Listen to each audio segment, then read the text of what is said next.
वंदे दोस्तों, वाक्षी के समृद्ध बात विषय के अंतर्गत मैं वरुण कुमार आपका हार्दिक अभिनंदन करता हूं।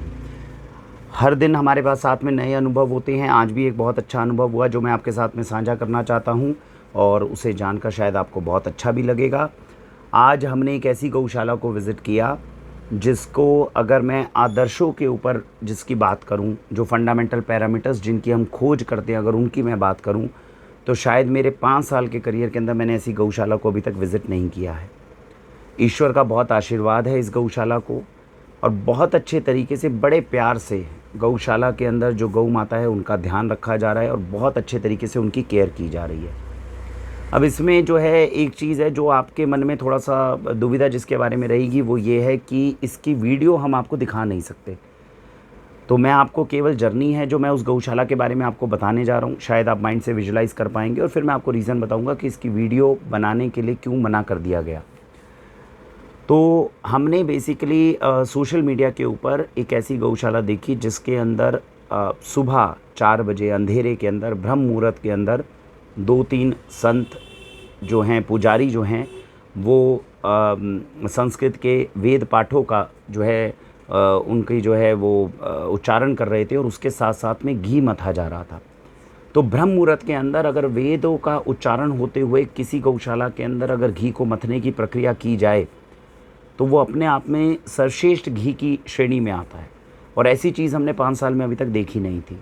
तो जैसे ही हमने देखा तो हमने उस प्रोजेक्ट को कांटेक्ट किया और हमने कहा कि भाई हम आपकी गौशाला को विज़िट करना चाहते हैं, देखना चाहते हैं, जानना चाहते हैं आपके बारे में, आप हमें कृपया आने के लिए जो है हमें परमिशन दें। जब मैं वहाँ गौशाला के अंदर गया तो मुझे लगा ठीक है, कोई एक गौशाला होगी जिसके अंदर कोई कार्य जो है वो अच्छा करने की कोशिश हो रही होगी। जब मैं वहाँ पर गया तो वहाँ पर मैं जिस व्यक्ति से मिला तो उनसे मिलने के बाद में मुझे इतनी प्रेरणा मिली। मतलब हमें 5 साल के अंदर जिससे भी हम मिलते थे तो हमें लगता था कि सामने वाला व्यक्ति जो है वो कुछ हमसे सीख पाएगा, क्योंकि हमने रिसर्च वर्क इतना कर रखा है। लेकिन इस प्रोजेक्ट को जब हमने विज़िट किया तो हमें ऐसा लगा कि केवल हम उनको सुनते रहे 2 घंटे, 3 घंटे, 4 घंटे और उनके द्वारा किए गए कार्य को केवल देखते रहे एंड वी वर मेस्मराइज्ड कि ईश्वर ने कितना आशीर्वाद उनको और उनकी गौशाला को दिया, जिसके माध्यम से मुझे लगता है आने वाले 3-4 सालों के अंदर पूरे गुड़गांव को, पूरी दिल्ली एनसीआर को एक बेहतरीन अमृत समान उत्पादों का जो है वो उनको देखने को मिलेगा। नए नए एंटरप्रेन्योर्स को ऐसे प्रोजेक्ट विज़िट करके इंस्पिरेशन मिलेगी कि अगर कोई हमें अच्छा बिज़नेस शुरू करना चाहिए तो किस तरीके से हमें वो जो है नोबल बिज़नेस जो है वो शुरू करने चाहिए। तो मैं जिन बंधु की बात कर रहा हूँ उन्होंने मुझे प्रचार के लिए अभी मना किया है, तो मैं उनके नाम और ये सब कुछ आपको नहीं बता सकता, लेकिन मैं इतना बता सकता हूँ गुड़गांव के अंदर ये गौशाला स्थित है और मैं उसके कुछ फीचर्स आपको बता रहा हूँ जिसको जानकर आपको आनंद भी आएगा। और कम से कम इस समय पे गुड़गांव के अंदर जो हमारे बेनिफिशरीज हैं वाक्षी को, उनको कम से कम उनके द्वारा जो ये अमृत अभी जो है दूध के, देसी गाय के दूध के रूप में जो आ रहा है, उसको जो है वो उनको उपलब्ध करवाया जा सकता है। तो जो गुड़गांव के बेनिफिशरीज हैं, अगर वो अपने बच्चों के लिए शुद्ध देसी गाय का दूध चाहते हैं तो अभी के लिए वो हमसे संपर्क कर सकते हैं। और इस प्रोजेक्ट के बारे में मैं आपको थोड़ी थोड़ी चीज़ें बताना चाहूँगा और अपनी जर्नी जो मेरी 3-4 घंटे की रही वो बताना चाहूँगा। तो जब सबसे पहले हम गए तो पहले तो जब हम उनके फार्म पर गए, फार्म पर जाने के बाद में ऊपर टेरेस था और टेरेस पे जाके जब मैंने देखा तो बहुत बेहतरीन चीज़ें दिखी। क्या क्या चीज़ें मुझे अच्छी दिखी मैं वो बताता हूँ। एक तो केवल और केवल गिर गायें, बहुत सुंदर गिर गायें, हष्ट-पुष्ट गिर गायें। पता चलता है उनकी सेहत से कि उनको खाने पीने के लिए भरपूर मिल रहा है। इनफैक्ट वहाँ पर 5-6 बाड़े थे जिसमें जो गऊ अभी नई गायें जो आई हैं वो साफ साफ पता चलता है जो नई गायें उनके फार्म के अंदर आई हैं उनको, क्योंकि पिछले जिस किसान ने पाला उन्होंने अच्छा अभी पोषण नहीं दे पाया किसी वजह से, और जो इनकी गौशाला के अंदर 3-4 महीने रहने वाली गायें हैं वो बिल्कुल सेहतमंद और बहुत अच्छी गायें लग रही थी। दूसरी बात देखने के लिए ये आ रही थी कि जिस जगह पर गायें हैं वहाँ पर कितने आराम से खुली हवा के अंदर, खुले बिना बंधे हुए जो है वो बैठी हुई हैं। जहाँ पर वो बैठी हुई हैं वहाँ पर इतने बड़े अच्छे खासे बड़े प्रीमाइसेस की लगातार सफाइयाँ चल रही हैं, बहुत हाइजीनिक कंडीशन में उनको बिठाया गया।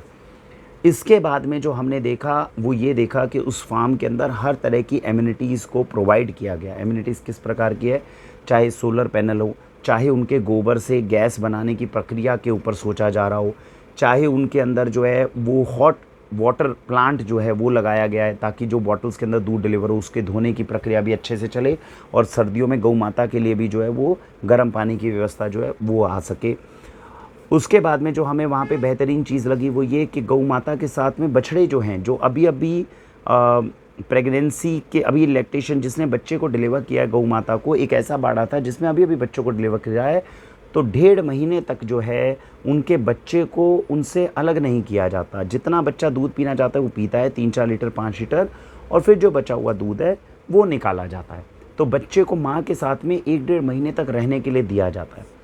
तो जब ये सारी चीज़ें मैं ऊपर से देख रहा था, तो जो उस गौशाला के ऑनर थे उनको 15-20-25 मिनट लगे, और जब उनसे मेरी मुलाकात हुई तब ये जो फीचर्स मैंने आपको बताए ये धीरे धीरे उन्होंने मुझे ऊपर से ही दिखाए कि क्या क्या चीज़ें हैं जो वो अपनी गौशाला के अंदर करते हैं।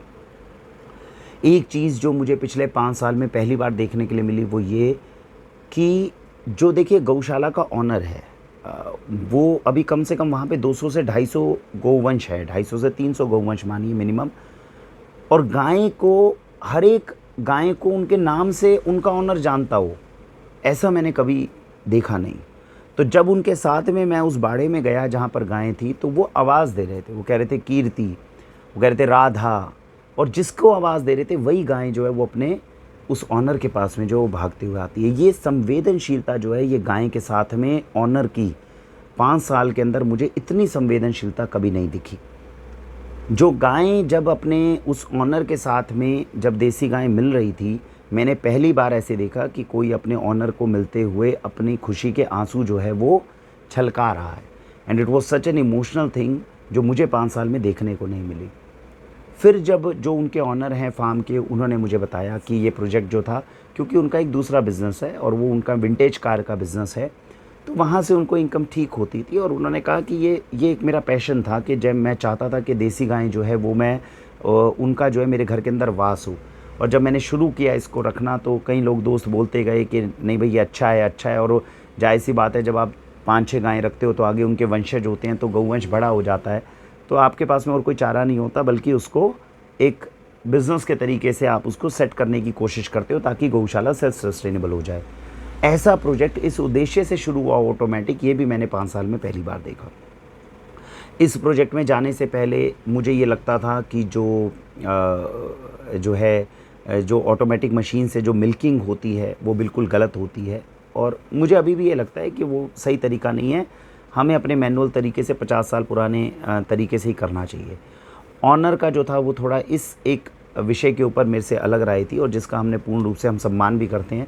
तो इसके अंदर क्या है, उन्होंने एक स्पेसिफिक इस तरह की मशीन मंगवाई हुई है, जिस मशीन के साथ में जो है उस मशीन के अंदर गाय के केवल 3 थन का दूध निकलता है। ये देखिए, ये नॉर्मल मशीन्स नहीं है जो हर तरह की मशीन होती है। 3 थन का दूध मशीन निकालती है, और चौथे थन का दूध उसी वक्त उसका बछड़ा पीता रहता है। ये व्यवस्था भी मैंने पहली बार 5 साल में किसी गौशाला के अंदर देखी है, क्योंकि नॉर्मल जितनी गौशालाओं के अंदर मशीन्स लगी होती हैं दूध निकालने के लिए, उसमें उनका मतभेद ये था कि देखिए जो लोग होते हैं, मतलब हम चाहते हैं कि भाई पूरे हाइजीनिक तरीके से ही सारा काम हो, और हमें नहीं लगता कि गाय के जो है वो थन के अंदर प्रॉब्लम आती है। आजकल मशीन्स बहुत एडवांस्ड है, बहुत कंफर्टेबल तरीके से होती हैं। हाँ, 15-20 दिन ज़रूर लगता है देसी गाय को उसमें सेटल होने के लिए, लेकिन जो जिस तरीके से हमें ये लगता है कि ये हमारे प्रोजेक्ट की बहुत एक इम्पॉर्टेंट चीज़ है, बिकॉज हम हैंड इंटरफेरेंस जो है एडिबल प्रोडक्ट्स के अंदर कम से कम चाहते हैं, कल को इन्फेक्शन या हाइजीनिक कंडीशंस को लेकर। इसमें हम पूर्णतः उनसे सहमत नहीं थे, लेकिन मुझे ये ज़रूर अच्छा लगा कि अगर उन्होंने मशीन के अंदर भी लेकर आए तो उन्होंने इस बात का ध्यान रखा कि गाय का जो है वो शोषण किसी प्रकार से ना हो। और ये मुझे पहली बार किसी प्रोजेक्ट में दिख रहा था कि 3 थन का दूध तो गाय का जो है वो मशीन निकाल रही है, और चौथे थन का दूध जो है वो बछड़ा साथ साथ पी रहा है। ये चीज़ मैंने अभी तक बहुत कम ऐसे प्रोजेक्ट सुना ही था, मैंने देखा नहीं था। तो ये प्रोजेक्ट जो उनका, इसके बाद में मुझे उस गौशाला के अंदर उन्होंने अपनी तकरीबन 60 से 70 एकड़ की ऐसी ज़मीन दिखाई जहाँ पर वो इनके लिए सब्जियाँ और ये सब कुछ फल फ्रूट उगाने वाले हैं। काफ़ी सब्जियाँ उसमें ऑलरेडी उग रही हैं, घास जो है वो मतलब जो ग्रासेस हैं वो सारी उग रही हैं, मोरिंगा, आप जितनी अच्छी जड़ी बूटियों के नाम ले सकते हैं, शतावरी, ये सारों की प्लांटेशन ऑलरेडी उन्होंने लगाई हुई है। शलगम, आप समझ रहे, ये सारी जड़ी बूटियाँ जो है वो अपनी ही जगहों के अंदर जो लीज पे उन्होंने ज़मीन ली हुई है वहाँ पे इसको उगाया जा रहा है और गाय को दिया जा रहा है। तो ये मुझे बहुत बेहतरीन चीज़ लगी कि अपनी जगहों पे जो है कोई इंसान गुड़गांव जैसी जगह पे ज़मीन को लीज़ पे लेकर और इस तरह की जो चीज़ें हैं खेती करके उनके लिए उगाने की कोशिश कर रहा हो। प्रॉपर तरीके से शेड्स हैं। और सबसे खूबसूरत बात जो मुझे लगी, जो मैं आपको मैक्सिमम तरीके से बताता हूँ कि कभी भी किसी गौशाला को विज़िट करें तो हमेशा जानकारी लेने की कोशिश करें। नंदी कितने हैं, बछड़े कितने हैं, ऐसी कितनी गायें हैं जो दूध नहीं देती हैं। मैं हैरान रह गया देखकर। उनके यहाँ पे केवल 20 से 25% ही गायें हैं जो अभी दूध देती है। 75% तो उन्होंने नंदी, बछड़े और ऐसी गायें को पाला हुआ है जो दूध नहीं देती है। इतना आप समझ रहे हैं, एक गाय को अगर एक इंसान पालता है तो हर रोज़ का मिनिमम से मिनिमम हम माने तो 250 से 300 रुपये का खर्चा आएगा। और आप सोचिए, अगर ऐसे गोवंश को कोई एक इंसान ऐसा पाल रहा हो जिसके पास में 400-500 गायें ऐसी हो जो दूध नहीं देती हैं, तो सोचिए कितना फिनेंशियल एक लाइबिलिटी है जो एक इंसान लेकर चलता है अपने साथ में। लेकिन पूर्ण रूप से उन्हें विश्वास है कि गौ माता के साथ में मैं आगे बढ़ रहा हूँ तो कहीं ना कहीं उसका आशीर्वाद मेरे साथ ज़रूर रहेगा। तो ये चीज़ चल रही है। अब जो उनका आने वाला प्रोजेक्ट है जो उन्होंने मुझे दिखाया, उसके अंतर्गत जो है बहुत सारी चीज़ें जो करी जा रही हैं। उसके अंदर उन्होंने हमें जो है वहाँ पे एक टूरिस्ट स्पॉट के तरीके से उसको, जैसे हम आपको ग्राम भ्रमण करवाने का हमने नया कॉन्सेप्ट शुरू करा है, वैसा वो कॉन्सेप्ट लेकर आ रहे हैं कि हमारे बच्चे जब कल को जाएं तो गाय के सानिध्य में रहें, देख सकें। जो नंदी हैं जो उन्होंने पाले हुए हैं उनको वो किसी को भी नहीं देना चाहते। अभी मैंने पीछे जब आपको एक प्रोजेक्ट गौशाला का दिखाया था, मैंने कहा था नंदी वो गौशाला में देते हैं क्योंकि उसे पाल नहीं सकते। ये कह रहे हैं कि मैं नंदी को अपनी जो टूरिस्ट स्पॉट बनाऊंगा वहाँ पे बैलगाड़ियाँ चलाऊंगा, वहाँ पे मैं कोलू चलाऊंगा, ताकि नंदी का भी उपयोग हो सके और लोगों को बता सकें कि नंदी जो है वो हमारे उपयोग के लिए है। उनको कहीं पर भी कत्ल खानों में या किसी भी गौशाला में भी देने की आवश्यकता नहीं होनी चाहिए। आप उसका बंदोबस्त करिए कि कैसे आप उनको यूटिलाइज़ कर सकते हैं। तो ये सारी चीज़ें हैं जो मुझे उनके प्रोजेक्ट में देखने को मिली। उनके प्रोजेक्ट के अंदर पहली बार मुझे कोई ऐसा व्यक्ति मिला है जिसने ये एंडेवर किया है, ये एफ़र्ट किया है कि गौ माता के उस वंश की रक्षा करनी है जो अभी लुप्त होने की स्थिति पे है। उन्होंने मुझे गौ माता का एक ऐसा वंश दिखाया, नाम मुझे याद नहीं आ रहा, शायद मुझे दोबारा उनसे संपर्क करना पड़ेगा। और ऐसा वंश है जो इस वक्त देश के अंदर गिनी चुनी कुछ गायें रह गई है। इक्का दुक्का एक किसानों के पास थी देसी गायें, वो उस किसान के पास में जाके वो नंदी और गायें दोनों लेकर आए हैं। जबकि वो गायें दूध मात्र 2 या 3 या 4 लीटर ही देती है पूरे दिन में। लेकिन उस वंश को हमें प्रिजर्व करके रखना, उस वंश को हमें लुप्त नहीं होने देना, कल को गौ माता की उस प्रजाति को एंडेंजर्ड स्पीशीज़ में नहीं डालना। इसीलिए उस गोवंश के, उस किसान की गायें जो है वो अपने लेकर आके फार्म के अंदर, और वही सब कुछ भोजन उसको भी देते हैं जो नॉर्मल दूध देने वाली गायें को देते हैं। तो मैं आपको इस माध्यम से ये बताना चाहता हूँ कि अगर मैं 5 साल के आदर्श गौशाला के प्रोजेक्ट्स में, देखिए आज किसी एक अच्छे प्रोजेक्ट से हम प्रभावित होकर आते हैं। हालांकि मुझे अभी तकरीबन 1 हफ़्ता हो गया विज़िट होके आए हुए, तो मैं इसीलिए तुरंत मैंने वीडियो भी नहीं बनाई थी, क्योंकि जब हम किसी चीज़ से प्रभावित होकर आते हैं तो हो सकता है एक्साइटमेंट में हम हो सकता है कुछ ज़्यादा बता दें।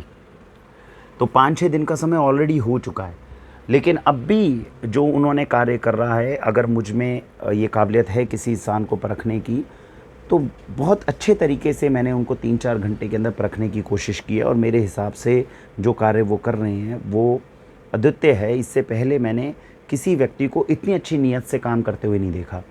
तो आप लोग कई बार हमसे पूछते हैं कि भैया कौन से पैरामीटर्स हम लगाएं, कैसे हम किसी को परखें। हम हर वीडियो में बोलते हैं कि जो इंसान जो कार्य कर रहा है, अगर उसकी नीयत का पता चल जाए कि वो किस नीयत से वो कर रहा है, फिर आप उसके ऊपर ट्रस्ट कर सकते हैं कि हाँ ये हमारे बच्चों को अच्छी चीज़ देगा। मुझे उम्मीद है, मैंने उनसे रिक्वेस्ट की कि सर मैं चाहता हूँ कि वीडियो ये बने। अब मैं आपको बताता हूँ वीडियो उन्होंने क्यों नहीं बनाने दी। उनका ये कहना था कि जो ये अननेसेसरी मार्केटिंग होती है, ये कहीं ना कहीं हमें अपने ध्येय से, हमें लक्ष्य से अलग करती है। और इसीलिए उन्होंने मार्केटिंग में उन्होंने कहा आज आप आए हैं, आज केवल आप हमारे बारे में जानिए, पहली बार में आके वीडियो मत बनाइए। कल को हमें लगेगा कि दोबारा मिलना हो गया, कभी हो गया, फिर कभी हम वीडियो बनाएंगे। तो उन्होंने मुझे वीडियो नहीं बनाने दी। उन्होंने मुझे ये नहीं कहा कि भाई आप जाके हमारा प्रचार करो या कुछ करो। उन्होंने मुझसे अपने दूध के सेल की कोई बात नहीं करी, कुछ नहीं करी। तो ये भी जो मैं वीडियो आपके लिए बना रहा हूँ, ये अपनी मर्ज़ी से इसलिए बना रहा हूँ कि ठीक है, मतलब अगर कोई इंसान कार्य कर रहा है और अच्छा कार्य कर रहा है तो हमें सपोर्ट भी करना चाहिए। और मुझे लगता है कि वो दूध अगर गुड़गांव में ही अभी उनकी सप्लाई है, यहाँ नहीं है, अगर होती तो मैं भी अपने बच्चों को जो है उस अमृत से जो है वंचित नहीं रखना चाहता। मुझे लगता है कि अगर इस वक्त गुड़गांव में अमृत अगर कोई दे सकता है हमारे बच्चों को, तो वो प्रोजेक्ट दे सकता है।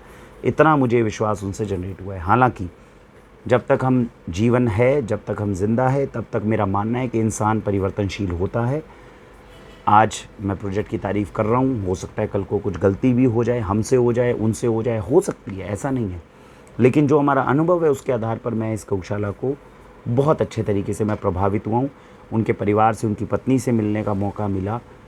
इतने अच्छे परिवार में जहाँ ईश्वर की इतनी कृपा हो, इतना वैभवशाली परिवार हो, वहाँ पर धरती से जुड़े हुए लोग मुझे देखने को मिले।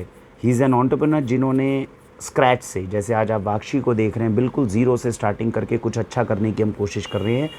ऐसे ज़ीरो से स्टार्ट करके उन्होंने मात्र 15 से 16 साल के अंदर एक एम्पायर क्रिएट किया है विंटेज कार्स में। तो देश के जितने बड़े बड़े राजा महाराजा हैं उनके साथ में उनका उठना बैठना है।